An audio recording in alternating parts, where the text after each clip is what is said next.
What's up, dangernoodles? I'm back.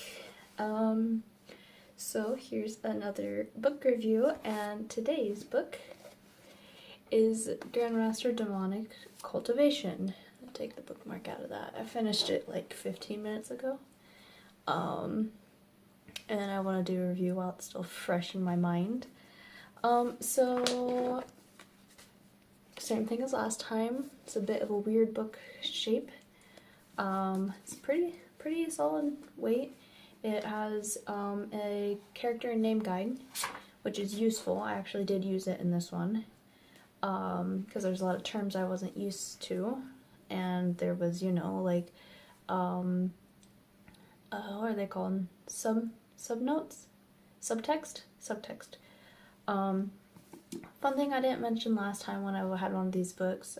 This is by Moshimoshi Shu. I think. Still struggling on pronunciation. I am so sorry.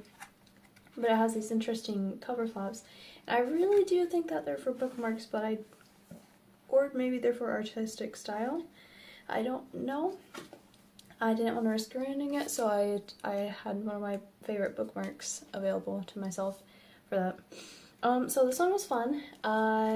So this is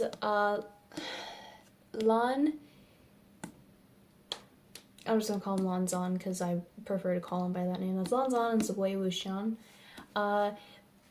Pretty simple story. Well, it's simple. It's actually kind of complex because these two characters know each other, and Wei Wuxian is the main character. He's the one you follow around.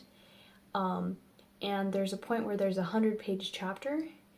Well, 96-page chapter, I think, but close enough. And that whole chapter is a flashback to when Wei Wuxian and Lanzan were becoming friends as children when Wei Wuxian was studying at Lanzan's family cultivation school.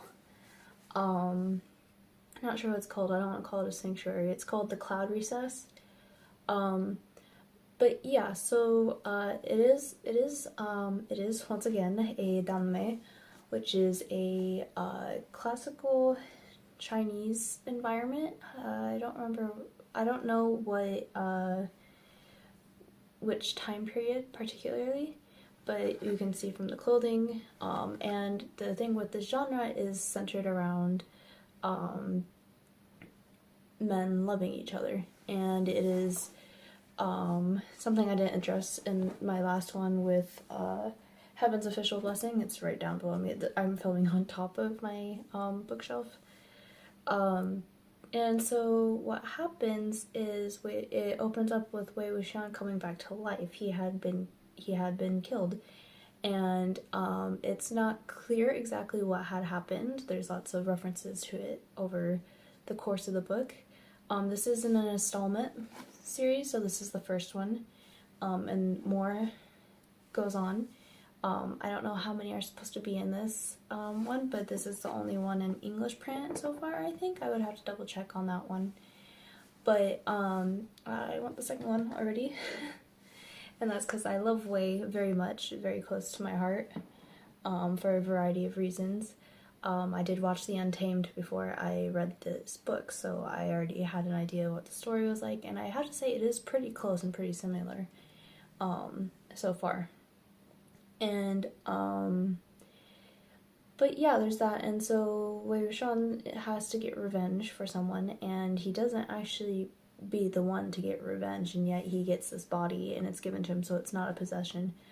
And so it has this new body, and he's back on Earth, and he's super excited to be going around. Well, not super excited. He's a bit irritated because he's bored. But he's going around, and he runs into Lanzan again. And Lanzan has changed a lot since he knew him. And Lanzan pretty much knows its way. He acts like he knows its way. That's a spoiler. I'm sorry. But he knows its way, and so he treats him how he wants to treat him. And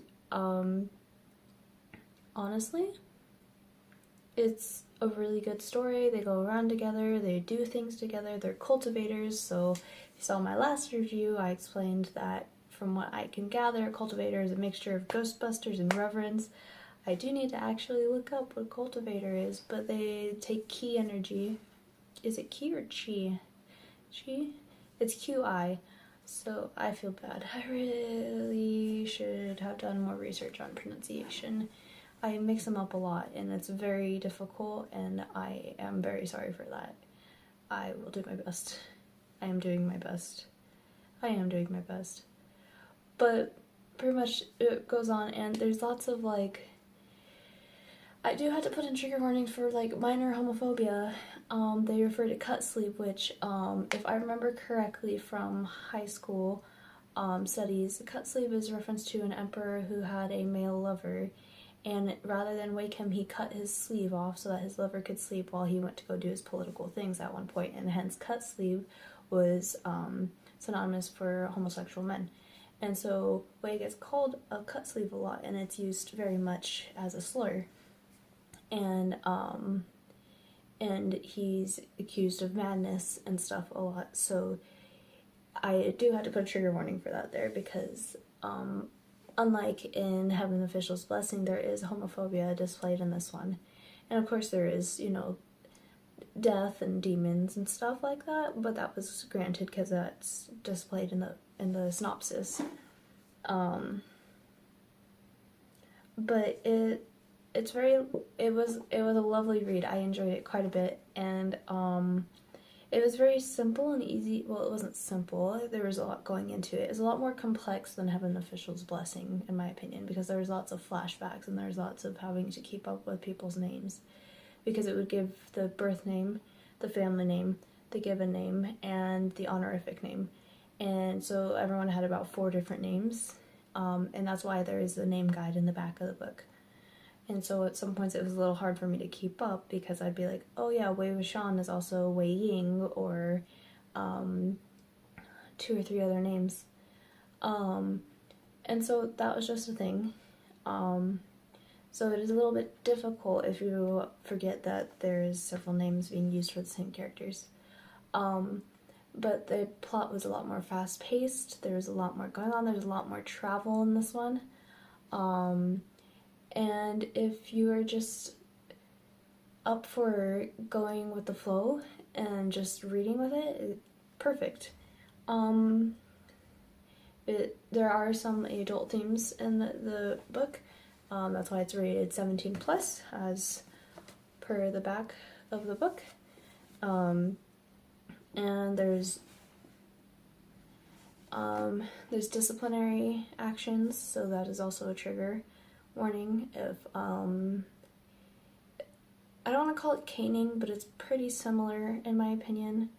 From how I understood it, there's a caning incident as disciplinary, and there is drinking as well. That's also another trigger, and familial disputes as well.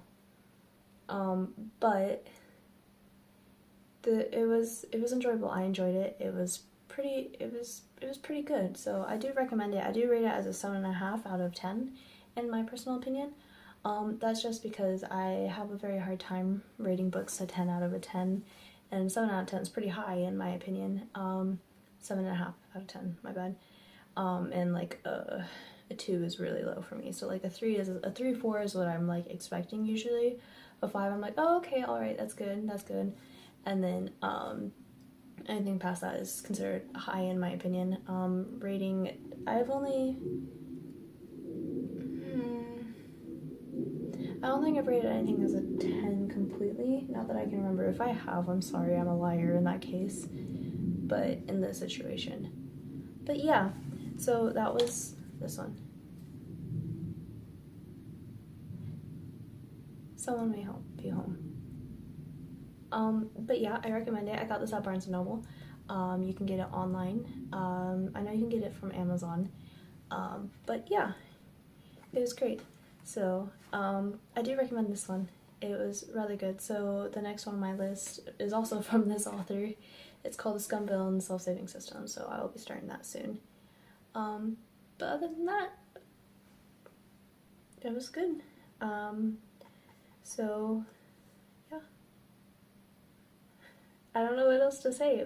I liked how it was set up. The writing it was easy to read, just hard to keep up with the names. That's my only thing I had a problem with, and that is simply a culture thing. It's simply a culture thing, because where I'm from, you only have your name, which your family name's at the end. For them, their family name is the first name, like the first name, and then it's always a set of 2 words that are a name. So like Wei Wuxian, Wei is his family name, Wuxian is his name, Wei Ying, same person, Wei is the family name, Ying is his first name. Well, I would consider his first name. The Wei is the family name, Ying is the individual name, if that makes sense. That is it's not a complaint, it's just a bit of a culture difference for me, but it was interesting to see that, and it made sense. But yeah, so this one was a good one. I enjoyed it, so I do recommend it. I hope you guys are all taking care of yourselves. Don't forget to be affectionate to yourself, in the sense, like, I don't know, spoil yourself, drink some extra water, or drink tea, sit down and read a book for 10-30 minutes. I sat down for like 4 hours today and read, and I will be reading more after this. But yeah, just take care of yourselves, make sure you're hydrating. We're starting to go into the summer months over here in this part of the country, so it is getting warm. I am drinking a lot more sun tea. We make sun tea at my house that I live in. Yeah. I didn't have to clarify that. Where I live, we make sun tea, so I've been drinking a lot more tea. I think I'm actually gonna go get some black tea. My throat is hurting a little bit today. I hope I'm not getting sick. I don't think I am. I think I have forgotten to hydrate today, which you should do. You should hydrate. Just, it doesn't matter if you've been hydrating. Go drink another glass of water.